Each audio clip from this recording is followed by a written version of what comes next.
ये सारे इकट्ठे हुए हैं, ये चूहे इसलिए इकट्ठे हुए हैं, ये कहते हैं कि जनाब बहुत बुरा हालात है पाकिस्तान में। मैं आज आप सबके सामने, नौजवानों, अब तो आपके पास मोबाइल टेलीफोन है, ये सारी चीजें चेक कर लें। मैं आज सबके सामने चैलेंज करता हूं कि पाकिस्तान की तारीख के अंदर 3.5 सालों के अंदर किसी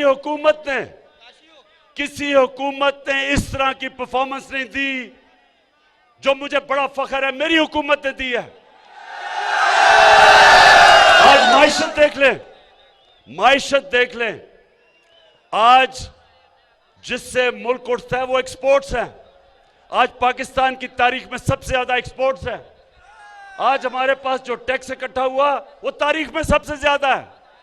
आज जो बाहर से हमारे पाकिस्तानी पैसा भेज रहे हैं डॉलर्स, वो सबसे ज्यादा है। आज 5 फसलें उनकी तारीखी पैदावार हुई है, गंदम की, गन्ने की, मकई की, चावल की, आलू की। रिकॉर्ड इसलिए कि हमने किसानों का ध्यान रखा है। किसानों को हमने वो कीमत उनकी फसलों की दिलवाई है जो पाकिस्तान की तारीख में कभी नहीं थी।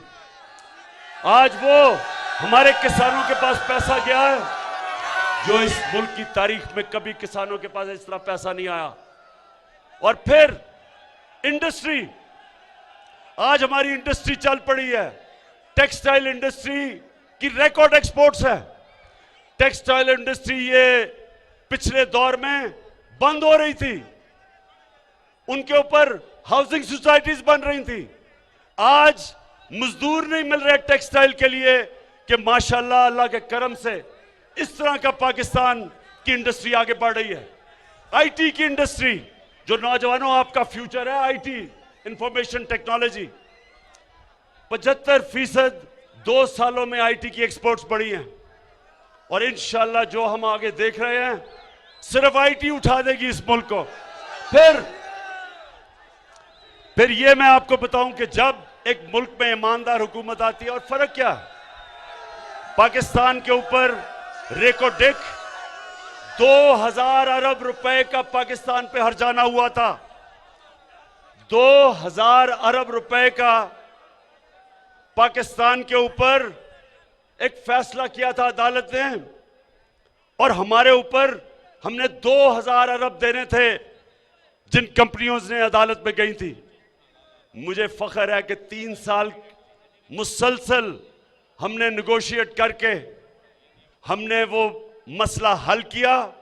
वही कंपनी जो छोड़ के चली गई थी, सोने की और कॉपर की, तांबे की जो माइंस थी, वो वापस आ गई है। 9 अरब डॉलर वो अब पाकिस्तान में इन्वेस्ट करेंगी। बलोचिस्तान की इंशाल्लाह तकदीर बदल जाएगी। पाकिस्तान में डॉलर्स आएंगे, जो ये हमारे रुपए पे जो प्रेशर पड़ता है, इससे डॉलर आएंगे। फिर ये सुने जरा, एनएचए, सड़कें, ये भी नौजवानों आपके पास टेलीफोन हो, मोबाइल फोन हो, ये गूगल करें कि 2013 में जब नून लीग थी तो किस कीमत पे सड़कें बनाई जा रही थी, और 2021 में महंगाई के बावजूद किस कीमत पर सड़कें बनाई।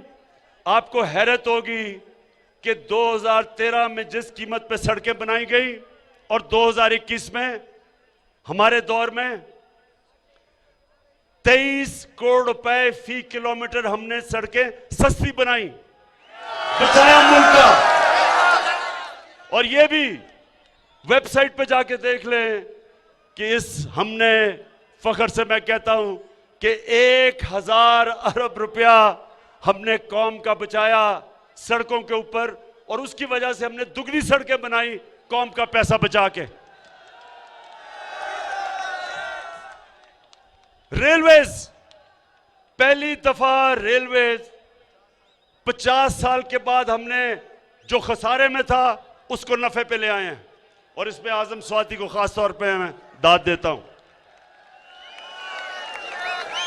और फिर नौजवानों, हमने जो कॉन्ट्रैक्ट्स पिछली गवर्नमेंट ने साइन किए थे गैस पे और बिजली पे, हमने उनको फिर से आईपीपीएस के साथ नेगोशिएट किया, कतर के साथ एक नया गैस का कॉन्ट्रैक्ट साइन किया और 700 अरब रुपया अगले 10 साल में आपका कौम का बचाया है। ये पैसा आप पे लगेगा, ये जितना भी पैसा बचता है वो आप पे लगता है।